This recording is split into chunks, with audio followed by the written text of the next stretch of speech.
Hey guys, this is Captain Frugal reporting for today, giving you the top and bottom comics of the week, and this week it'll be for May 11th of 2022.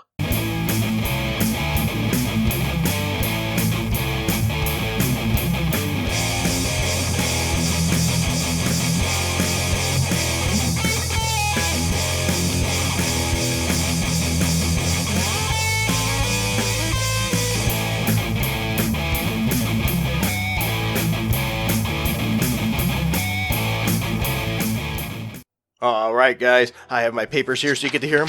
There we go, that's my notes. uh, I read, let me see, 1, 2, 3, 4, 5, 6, 7, 8 new comics this week from my pool list. I read a lot of back issues. Once again, those don't count. I just give you my opinion of the top 3 and bottom 3 based on what I read. If there's ones that you disagree with, feel free to put it in the chat, but please be civil about that. Also, if you hear or read one that I should read, you think, hey, you missed out something good, let me know. Or if one that was so bad that it's good, let me know that too. I'm going to start off with my top 3. So I'm going to give you my top 3 and bottom 3 and then what else I read during the week. So stick with me here. But you know what?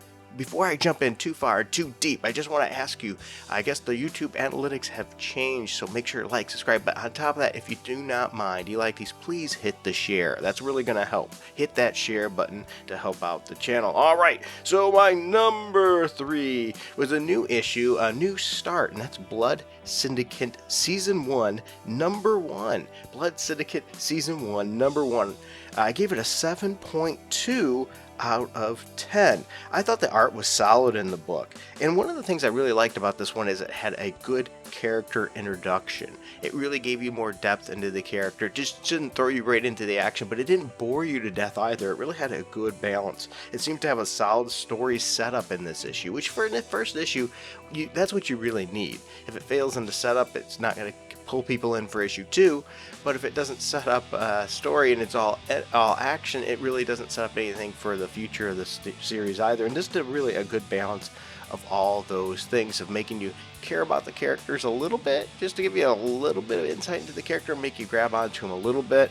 Not quite enough yet in issue 1 to make me go, wow, I've really got to keep reading this, but it's definitely worth a number 2 issue try. Alright, the next one, my number 2 is Hulk vs. Thor Banner of War number 1. I gave it a 7.3 out of 10. Once again, that's Hulk vs. Thor Banner of War number 1. I'm looking at my notes here. You know, I always love a good Hulk Thor fight, and I do say good, it has to be good, but most of them are. Also, Hulk really flexes in this story. I thought it was really cool. I don't like to give away too much of the issues in this one, but Thor has his hammer on the Hulk.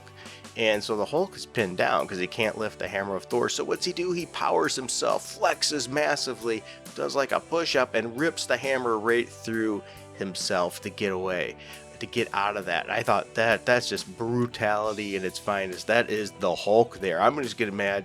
I'm just going to rip that hammer right through me. There, problem solved. I'm getting up. You aren't holding me down. That was really cool. The story is going to continue though, in Thor issue number 25. So what this is doing is going to bounce back through different issues of Thor, I believe, and the Hulk to try to get you to want to pick up those. I haven't been a real big fan of the Hulk series lately. I like the art style of Ryan Ottley, but the story, I'm still not a big fan of the personality difference of the Hulk, using him as a ship, but it is an interesting concept, and it is a happy change. I was done with Immortal Hulk. I liked Immortal Hulk, don't get me wrong, at the beginning, but it really was fizzling and petering out at the end, so this is a good change. I think I'd maybe like some more classic Hulk, but that is me. But anyway, once again, I gave this a 7.3 out of 10. Now, my number 1. This is the one I think you definitely should read. You should not skip out on. But before I get there, just let me tell you a little thing here. I do, in case you didn't know, I don't promote this very much. I do have, and you can look at this right in the info bar section below. I have lots of ways you can help support this channel. One of them is that you can go to redbubble.com, and I have merch, shirts, cups, pillows. You can do anything of that nature in there. I have a Redbubble merch account. Go ahead and check that out. All right, my number 1 is Suicide Squad Get Joker number 3, and I gave this an 8.4 out of 10. Now you might go, well, why didn't you ever talk about 1 and 2. And the reason is I forgot about this series. I forgot about this mini-series. So when I seen that, I picked up 1, 2, and 3 and read them all.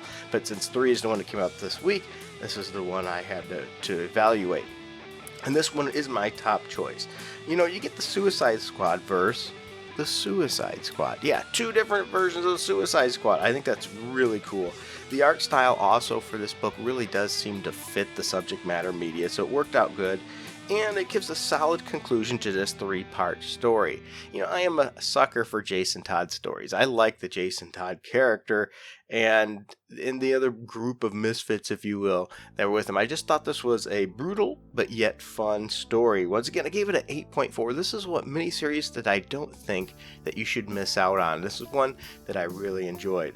All right, next we're going to get into, the bottom of the bin. The ones that aren't as good. And I'm going to say, it was not a bad week. Based on what I read anyway, it wasn't a bad week. Now, once again, if there's ones that are really, really garbage, let me know. Usually the ones that I know for sure I have no interest in reading, I just skip. For example, like the whole Miles What If stuff, I have zero interest in those at all. I think Miles is an okay character, don't get me wrong. Once again, I think he was better. And I've said this many, many years ago, I think he was better before they pulled him into the 616, because that really sort of ruined the character. It took what made him special away.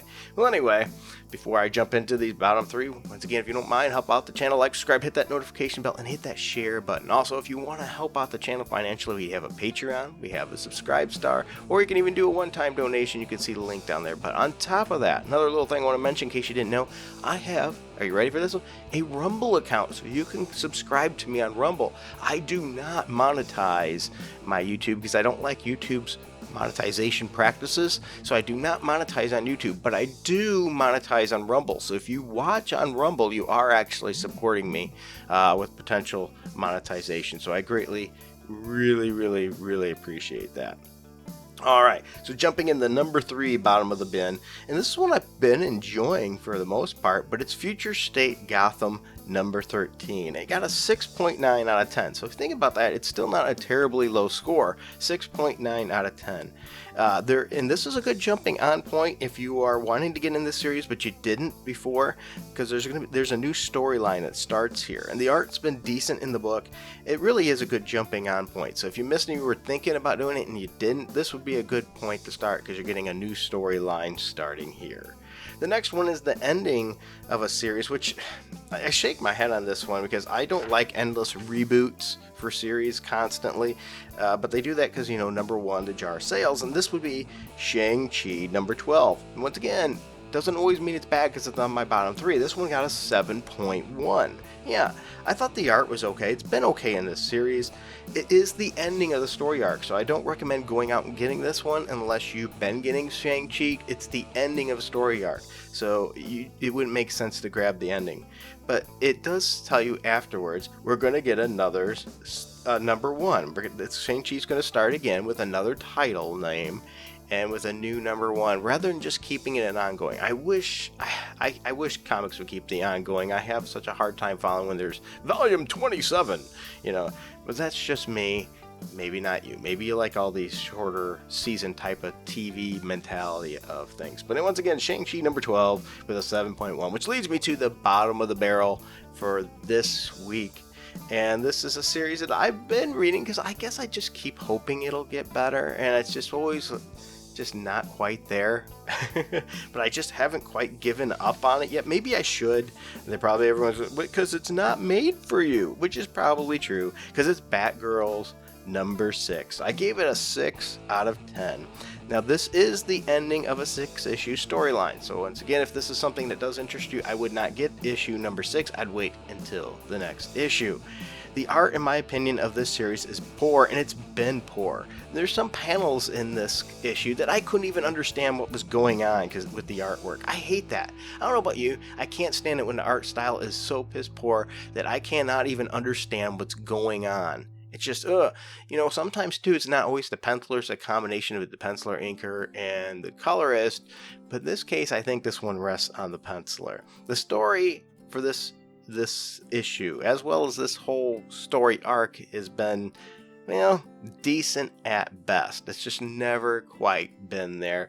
The jokes are okay. I can tell the jokes are aimed at probably not me, and I can understand that. But once again, this is my list, not yours, so you might love it. I only gave it a 6 out of 10. This will probably be a better book that's going to be padding shelves at schools and trades.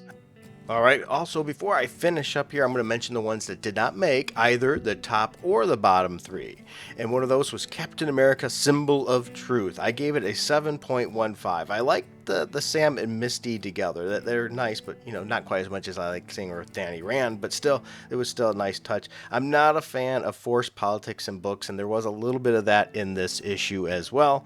And I like that it's setting up to see Crossbones, because I love to see Crossbones. Another one that didn't fall into either of those is Moon Knight Black, White, and Blood. I gave it a 7 out of 10. The first story, I thought the art was not good at all. I could not get into that first story at all.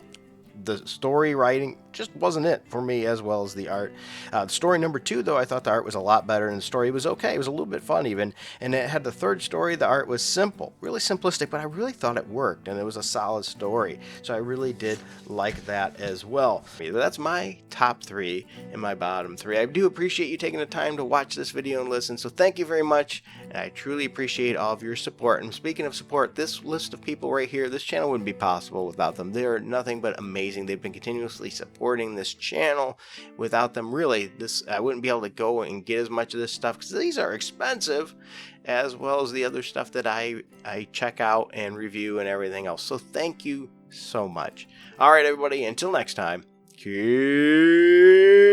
it frugal.